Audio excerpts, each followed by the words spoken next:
ఏదైతే ఆర్థిక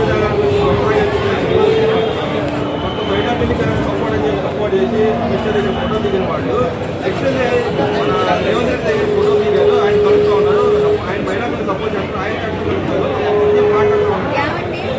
రాజకీయంలో ఉన్నాక ఎవరైనా సరే శత్రువైనా సరే కనిపిస్తే పలకరించి మాట్లాడటం అనేది తెలుగుదేశం పార్టీ యొక్క గొప్పతనం. శత్రువునైనా మిత్రులాగా చూడండి అనేది మా సిద్ధాంతం అనమాట. ఆ విధంగా ఏమన్నా కలిశారేమో కానీ అంతేగాని మహిళా వ్యతిరేకత వాళ్ళు చేస్తారు అని చెప్పేది మనం అనుకోలేదు.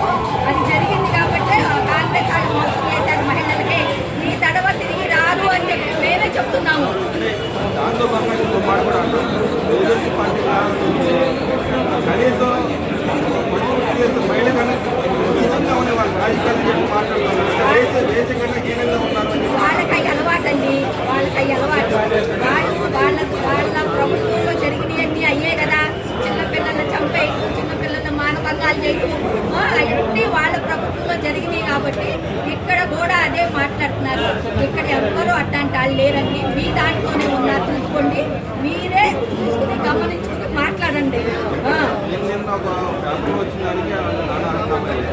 ఆయన అంత పెద్ద మాట అన్నా కూడా ఎందుకని పార్టీలో చల్లం లేదంటారు.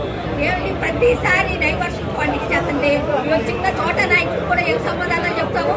వాళ్ళు చోట మోట నాయకులు ఏదో ఖాళీగా ఉండి ఏమి తొయ్యగా చెప్తున్నారు, ఏదో ఒకటి పేరుతున్నారు.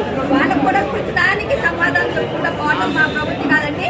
మేము అభివృద్ధి చేసి చూపించడమే మా లక్ష్యం. అంటే గతంలో మీరు చిన్న మాట మాట్లాడే దాడులు చేసి మీ ఇంత ఘోరంగా అవమానం మహిళలు కానీ అందరినీ ఘోరంగా అవమానించాడు. గతంలో అమరావతి మహిళలు కూడా అవమానించిన పరిస్థితి అక్కడ వాళ్ళు కూడా వేసారు. ఈ పార్టీలు కూడా దానికన్నా ఇంకా నీచాలు లేకుండా మాట్లాడుతున్నాయి. ఎలా ఉంటుంది